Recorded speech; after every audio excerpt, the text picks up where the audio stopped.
So, the indoor garden is still doing so well that I have not bothered to start the rest of my indoor garden.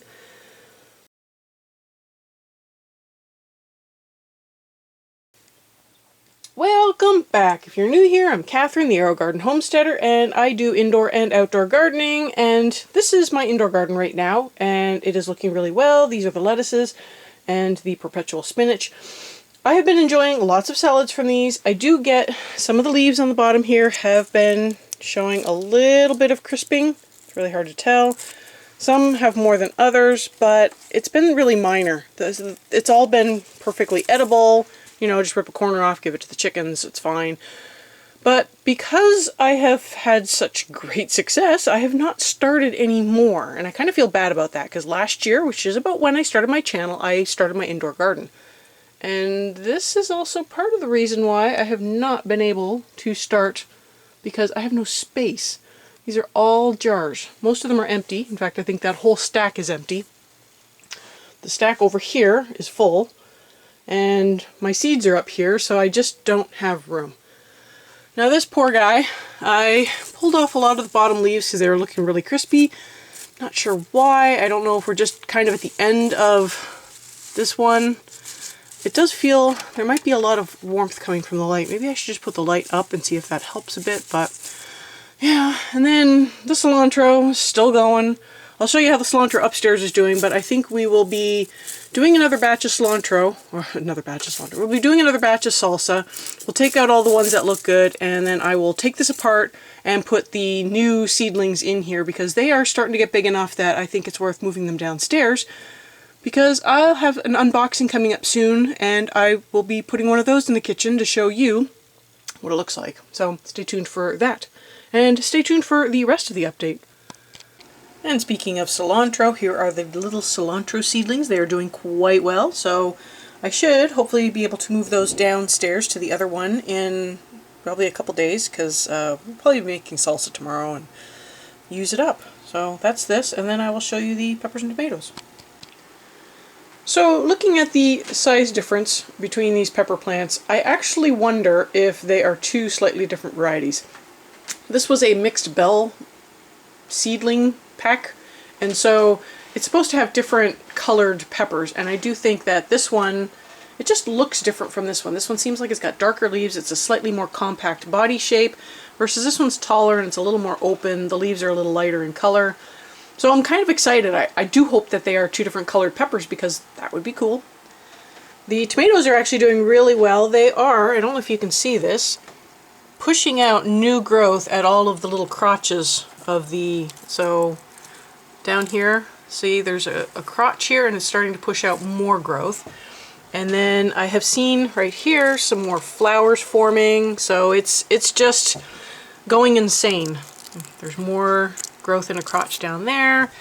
There's more ripe tomatoes, so I gotta pick a bunch again. So that's really nice. They're a decent sized tomato. They're a little wet to be making salsa with, but I think that, you know, in a pinch, if I had enough of them, I could make a small batch.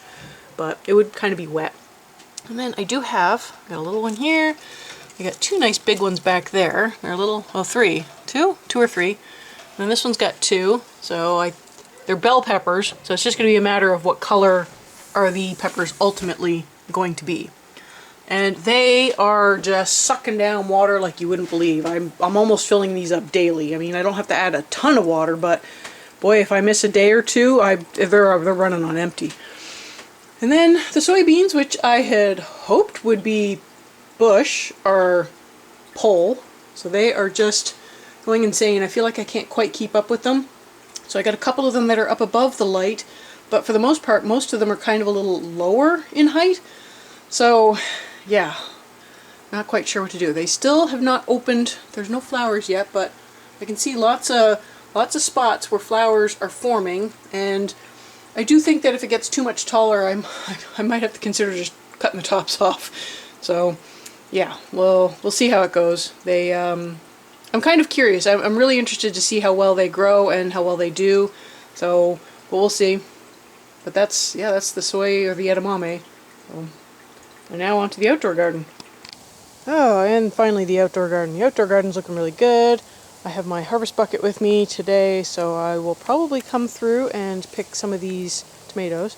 I did actually go through and pick the pumpkin that was on the ground.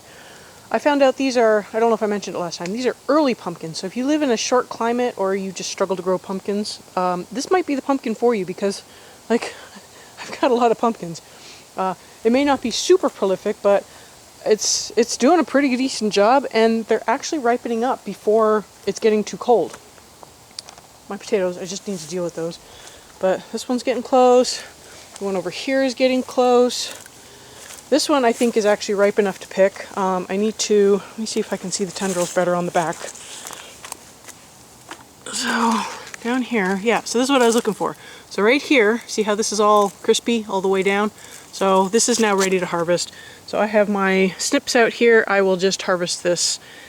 And then I get some cucumbers. I will have to show you how those dill pickles, I made some dill pickles, so I'll have to show you how those are doing.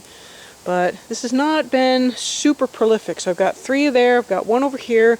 The vines already look like they're dying off, interestingly enough. And then I got another one, another random one over here. So I do believe that this one is ripe enough to pick. So I will grab that one while I'm out here. And then got some, these are the beefsteak, and look at all these little dill seedlings coming up. And then I've got, that might be a broccoli or something that I dropped earlier. So that'll be nice. But yeah, one of the tricks, there's like a little node here, and sometimes if you press on it with your finger, it'll pop right off. This one obviously does not want to, so I'm just gonna pull it off. But yeah, so these were the Rio Grande tomatoes. They're a nice, long, slim tomato. They're very dry inside. I thought I planted more than I did. So I think I only planted a couple of plants because I'm not seeing too many more of what I planted. So, and then I planted in this bed, I think it was so this was jalapeno. I wonder if I was part of that jalapeno gate. I don't know if you've heard of that. That does not look like a jalapeno to me. And that is the only pepper plant on this side that seems to have survived and pushed out a pepper. So I'm gonna have to try that and see how it is. And then over here I have my bell pepper. So it's kind of a wonky shape. And this one is even wonkier. That's supposed to be a bell pepper too. So maybe I got my plants mixed up, which is a possibility. Wouldn't be the first time. I got lots of romas over there that I need to pick. Got some more beefsteak over here. So they're kind of small, I've just been throwing them in salads, but we have been having some bacon tomato sandwiches. That's what we have, toasted bacon tomato sandwiches. That's how I like to eat them. So, and then, oh, the apples look so good. So, not there yet. Oh, that one might have been there. That one popped right off. So, and then, let's see. Yeah, that one's doing. So we might actually have some apples. Sorry for swinging the camera around. Yeah, see, that one's still soft. So I should probably go through and check some of the other ones. And then over here, I noticed this morning, let me see if I can I ripped out some strawberry plants so I can actually get back here now. But these, I don't think they're ready yet, but they're starting to change color, so hopefully we're getting close. These are the pineapple pears. Then our summer crisp pears, they didn't do very well. The bugs got to them, and the birds got to them, and yeah, you're supposed to, apparently for pears you can check the top and see if it's softening up, and then you can lift it and see if it snaps off. So, and then I do believe I have a baseball bat forming, so I will need to go and harvest that. Hence the reason why I brought out my harvest bucket. So I was going to harvest it yesterday, but I didn't have my, pruners or gloves on. So I wasn't able to do it, so I left it, which, you know, you're taking a big chance when you do that. Then, these tomatoes, they're good, but they're really small. And they split easily. So I don't think I would do those again. And then, over here, our strawberries are doing pretty good. Problem, of course, is they fall on the ground, and then the slugs get to them. Oh yeah, see, there's a little slug on that one. Squish the slug. We try to put them up on the leaves, but you know, they just fall off. The little tiny one. We did do some seed saving on these, so I don't know if they will, you know, do seeds grow? So, see, we had a slug. Oh, there's one still in there. Oh my goodness. So, alright, well there's the slug. I'm gonna cut that. We put down slug traps, but my son decided they had to be here, and yeah, it's not gonna do any good if it gets in the sun. They're not gonna like it. Oh, some of my bean plants are actually looking good. So I think I planted about 2 per hole. So if I got at least 1 coming up, that's pretty good. Oh yeah, see that one got a little chewed up. And then I got some more tomatoes over here. Yeah, the tomatoes over here are not doing as well, unfortunately. So yeah, I just have to, I don't know what I need to do for that. So, but yeah, this is the garden. Everything's doing well. It's just not doing amazing, it's just doing well. So, and then I just need to go through and honestly start harvesting some of these and processing them. So I must have had about 10 pounds plus of tomatoes that I went through and cored them, took out the guts, and put them in the freezer. So I have 9 pounds now in the freezer that I need to start working on. And we'll just have to make a list of stuff. It's actually chilly this morning. I'm not going to stay chilly for long, but yeah, I'm just going to go through and harvest a bunch of things, and then I'm going to just sit down and relax for the rest of the morning. So that's that, and I got a bowl full of raspberries. I'm going to mix the cherry tomatoes with the raspberries. I hope you found this video useful. This is today's harvest. I got a zucchini, a cucumber, a bowl full of raspberries, which is buried in the bottom, lots of tomatoes, and pumpkin.